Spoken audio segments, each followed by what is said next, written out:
Welcome to Psalms Layer by Layer, a project of Scriptura. In this video, we'll walk through the top 3 exegetical issues in Psalm 109. These are issues that anyone doing serious study of the Psalms is going to have to deal with, and each of these 3 issues impacts how you understand the meaning of the Psalm as a whole. In Psalm 109, the top 3 issues are the meaning of verse 4b, the meaning of verse 20, and the speaker of verses 6 through 19. Is the psalmist cursing his enemies in these verses, or are his enemies cursing him? The first of our top exegetical issues in Psalm 109 is the meaning of verse 4b. The Hebrew text says, Va'ani tefillah. So here we have a verbless clause. The subject is the pronoun ani, I. The predicate complement is the noun tefillah, prayer. And so literally the clause says, I am prayer. And although this sounds strange in English, it makes for good classical Hebrew, at least good Hebrew poetry. There's a nice parallel in Psalm 120 verse 7, which says, I am for peace, ani shalom, but when I speak, they're for war, hema lemilchama.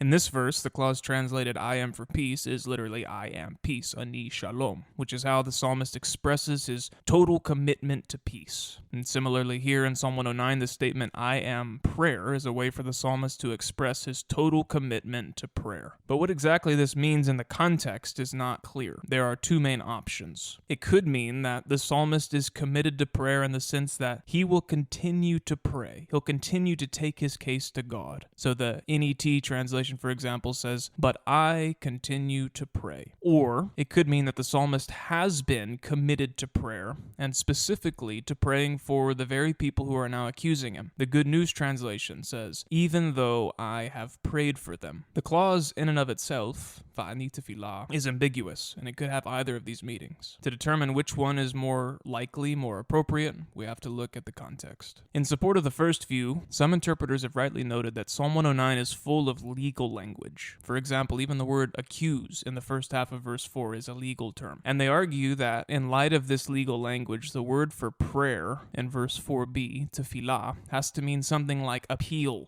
to a higher court. In other words, the psalmist would be saying, they accuse me, but I make my appeal to God's court. I'm committed to praying, that is, to bringing my case before God. They accuse me, but I will continue to pray. The same word, tefillah, occurs with a similar meaning in verse 7. When he is tried, let him come forth guilty, let his prayer or his appeal, tefilato, be counted as sin. And so this view fits nicely in the context of the psalm's legal imagery. It also fits well syntactically with the previous clause. Verse 4b begins with va'ani, which often indicates a contrast, but I. So in other words, he might be saying, in exchange for my love, they accuse me, but I, for my part, bring my case to God. They are committed to false accusations. I am committed to prayer. This is one option for understanding verse 4b. The other main way to understand verse 4b is to read it as a statement about the psalmist's past commitment to praying for those who now accuse him. Interestingly, this is how most of the ancient translations understood the clause. For example, the Septuagint says, but I would pray, and the Peshitta says even more clearly, but I was praying for them. This second view also makes good sense in the context. In fact, we would argue that this view fits even better in the context than the previous view. Notice that verses 4 to 5 form a chiasm. Verse 4 begins with the phrase, in exchange for my love, and verse 5 ends with the same phrase, in exchange for my love. This is the outermost part of the chiasm. And then as you move inwards, you have verbs. They accuse me in verse 4, they give me wrong in exchange for good, verse 5. And then at the very center of the chiasm, you have verse 4b, I am prayer. And it seems as though the point of these verses,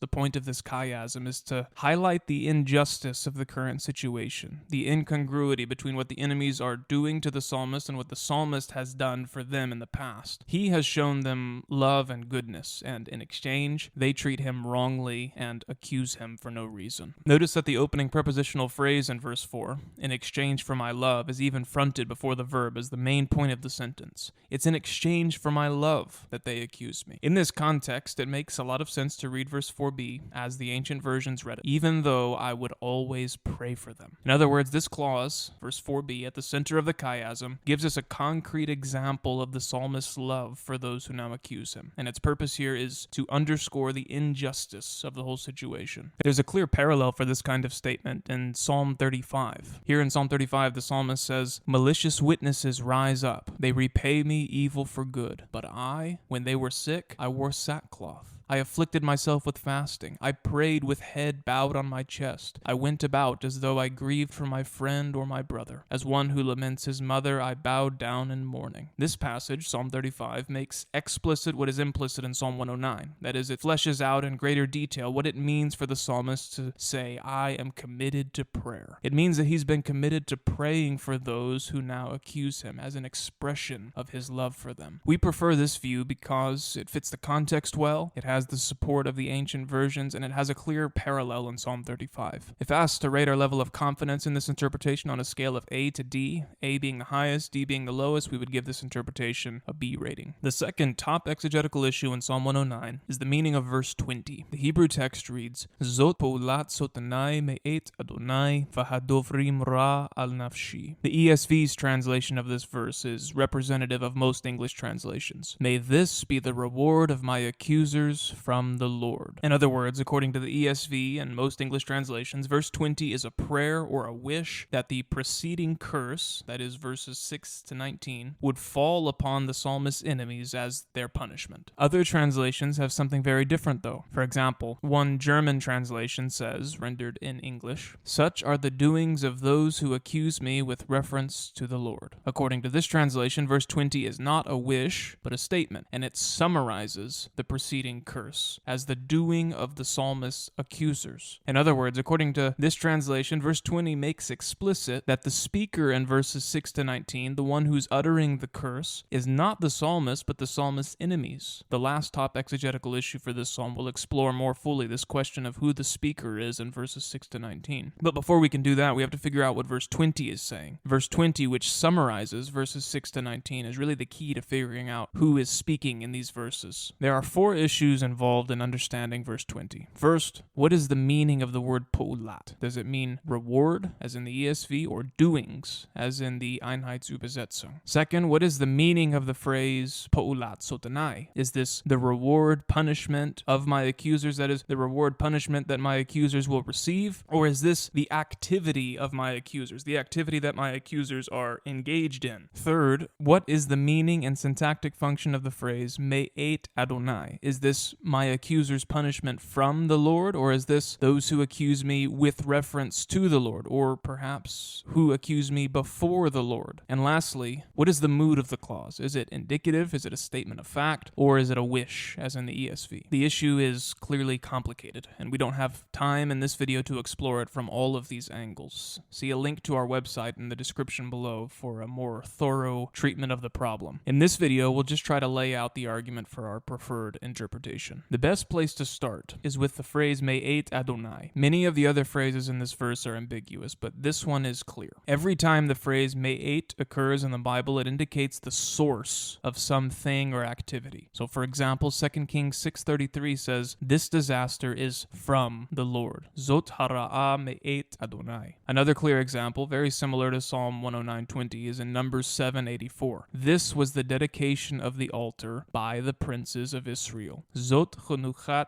hamizbeach me'et nasi'e Yisrael. Here the princes of Israel are the agents of the dedication. They're the source of the activity. And there are numerous other examples of me'et having this meaning. By contrast, there are no clear examples of me'et meaning with regard to, or as some interpreters suggest for this verse, in the presence of. If the psalmist wanted to say either of these, he would have used different prepositions. For example, la Adonai or lifnei Adonai. Instead, he uses me'et Adonai, which has a pretty clear meaning and gives us a good starting point for understanding the verse. And if we're right to think that me'et Adonai means from the Lord, indicates the Lord as the source of some thing or activity, then the preceding phrase, poulat sotanai, has to mean the reward punishment of my accusers, as most translations understand it, and not the doings of my accusers. It wouldn't make much sense to say, such are the doings of my accusers from the Lord, as though the accusers have come from the Lord. Rather, the phrase me'et Adonai requires us to understand poulat sotanai to mean the punishment of my accusers. This is the punishment that my accusers will receive from the Lord. And this is a natural way of interpreting the phrase po'ulat sotanai. Elsewhere, the word po'ula means wage or something earned, and when it's in construct with another noun, it can refer to the wage of that person or the wage which that person has earned. For example, Leviticus 19:13 refers to the wage of a hired worker, po'ulat sahir, that is what the hired worker has earned. And Proverbs 10:16 refers to the wage of the righteous, po'ulat sadik, what the righteous person has earned. And so here in Psalm 109, the phrase can refer to the wage that the wicked have earned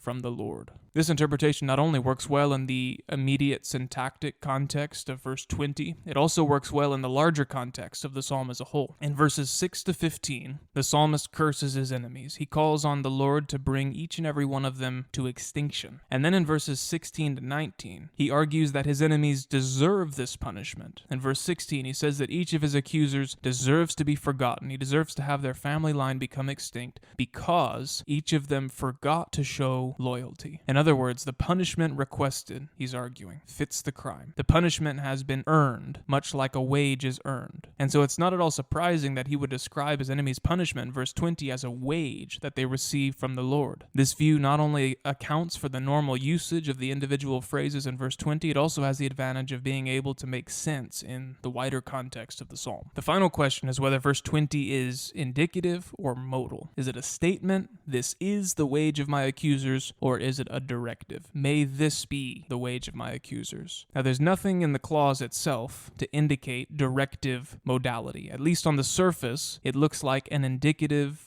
verbless clause. For example, we already mentioned the analogous clause in Numbers 784, which is clearly indicative. This was the dedication of the altar by the princes of Israel. It's a descriptive, summarizing statement. Another analogous example is in Job 20, where one of Job's friends describes in detail the punishment awaiting the wicked, and then he concludes his description by saying, "This is the wicked man's portion from God. Ze chelek adam rasha me Elohim." The clause in Psalm 109:20 is syntactically similar to what we find in Job 20, and it has a similar function. After describing at length in verses 6 to 15 the punishment that the wicked deserve, he concludes with the summary statement in verse 20, "This is what my accusers have earned from the Lord." Now you could argue that even though there's nothing explicit in the clause to mark it as a wish, the directive modality is understood from the context, being carried over from verse 19. May the curse be like clothes that he wears, and then verse 20 is also a directive, a wish. But although it's true that the previous verse, verse 19, is a directive, it's a wish, the larger context of which verse 20 is a part, that is verses 16 to 20,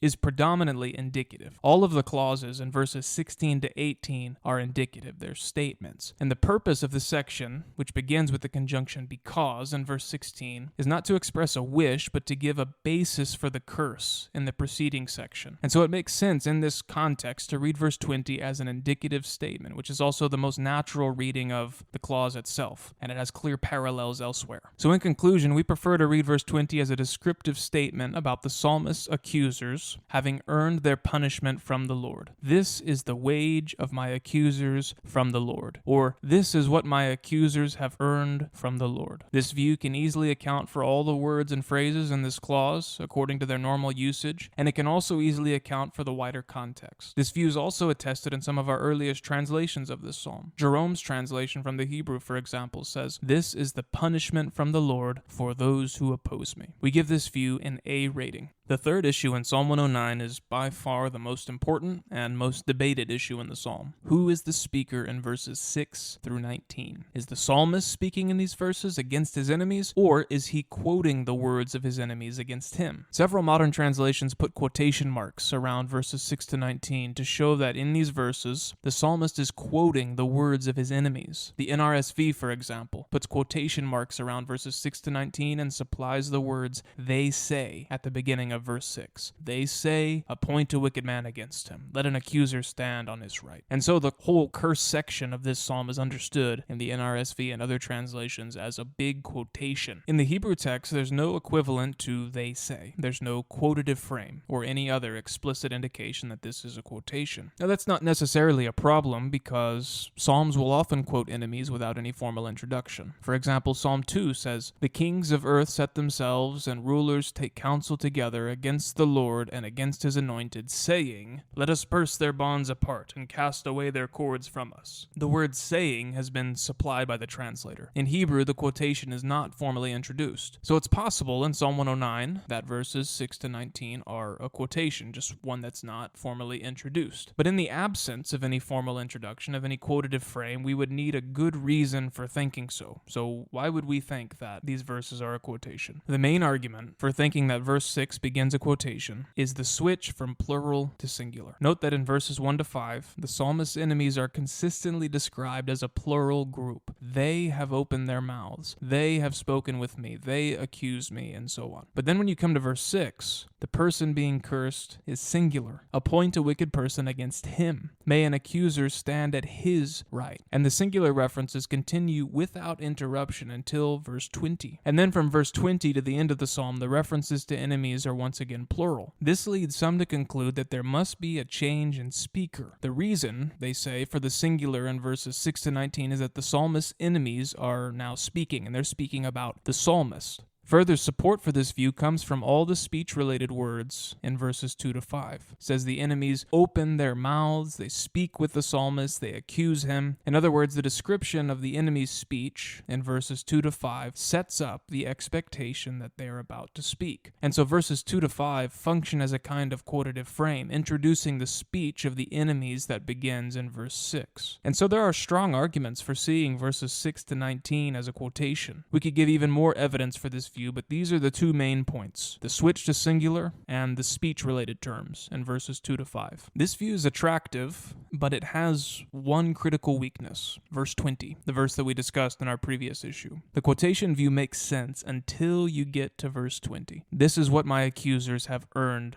from the Lord. If verses 6 to 19 are a quotation, then you have to interpret verse 20 differently than what we argued in the last issue. It would have to say something like, such are the doings of those who accuse me before the Lord, or something like that. Or you would have to read it as a directive, as a wish. May this be the punishment of my accusers from the Lord, such that the psalmist is taking his enemy's curse and throwing it back at them. But as we saw in our discussion of verse 20, both of these interpretations are problematic. The best way of reading verse 20 is to read it as a concluding, descriptive summary. This is what my accusers have earned from the Lord. And when you read verse 20 in this way, it doesn't make any sense to read verses 6 to 19 as a quotation. On the contrary, verse 20 makes clear that the punishment described, the punishment wished for in verses 6 to 19 is the punishment that his accusers have earned from the Lord. And when we interpret verse 20 in this way as a concluding summary, there's no other way to interpret verses 6 to 19 but as the words of the psalmist, not a quotation of the accusers. Another argument for seeing verses 6 to 19 as the words of the psalmist with no quotation is the analogous psalm, Psalm 69. Psalm 69 is similar to Psalm 109 in a lot of ways, and one of the points of similarity is that both Psalms include a lengthy curse against enemies. And in Psalm 69, there's no question that the psalmist is the one speaking the curse against his enemies. One more argument for seeing verses 6 to 19 as the words of the psalmist is the use of this psalm in the New Testament. In Acts 1:20, Peter quotes Psalm 109:8, "Let someone else take his position," as a prophecy about Judas. Peter appears to assume that the curse in Psalm 109 is directed against a wicked enemy and not against the innocent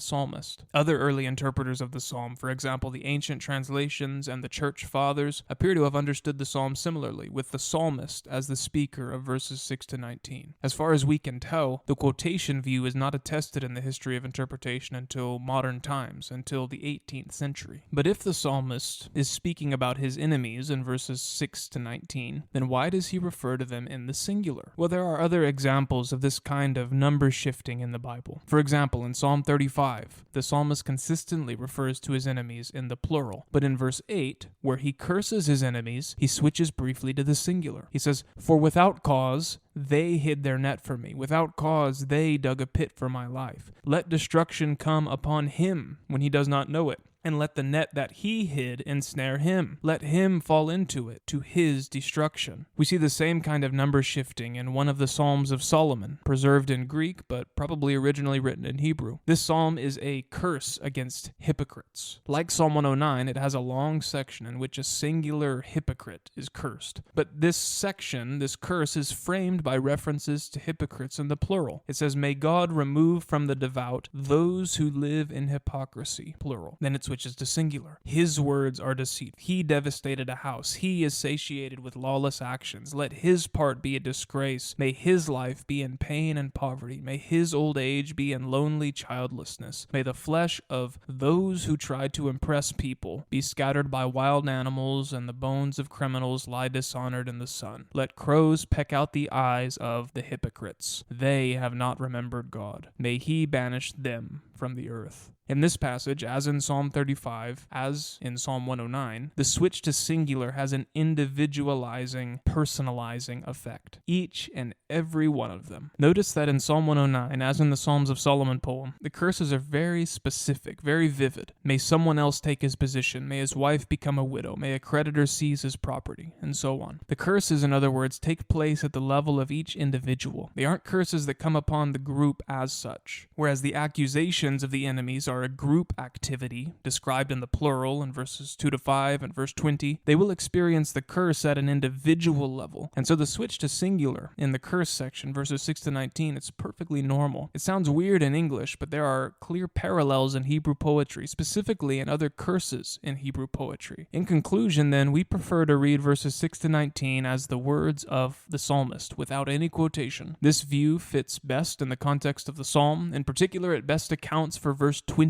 which is a summary statement of verses 6 to 19. By contrast, there's no compelling reason for seeing a shift in speaker at verse 6. There is no quotative frame, and the switch to singular can easily be explained on other grounds. We give our preferred view a B rating. How we resolve each of these exegetical issues shapes how we see the psalm as a whole. The first issue underscores the terrible injustice that the psalmist is experiencing. Not only are people accusing him for no reason, they're accusing him in exchange for the love that he has shown them. He has been a good and loyal friend, committed to praying for the well-being of those who now accuse him, and in exchange for his loving prayers, they return hateful accusations. The psalmist's prayers in verse 4b are an important piece of evidence for his own innocence and the guilt of his enemies. The next two issues, the meaning of verse 20 and the question of the speaker in verses 6 to 19, were closely related. As we saw, verse 20 is a summary statement of verses 6 to 19. This is what my accusers have earned from the Lord. And so this whole section, verses 6 to 20, is the psalmist calling on the Lord to execute justice, to give his enemies exactly what they deserve, their wage, so to speak. The use of the singular to refer to his enemies throughout these verses has an individualizing and personalizing effect. May you do this to each and every one of them, because this is what they deserve. This has been the Exegetical Issues video for Psalm 109, in which we explore the difficult and important issues that interpreters of the psalm are likely to encounter. Our overview video provides a coherent interpretation of the psalm, and our poetry video explores the beauty of the psalm as a poem. All these videos are offered free of charge thanks to the generosity of our donors. Please visit us at Scriptura.org to learn more.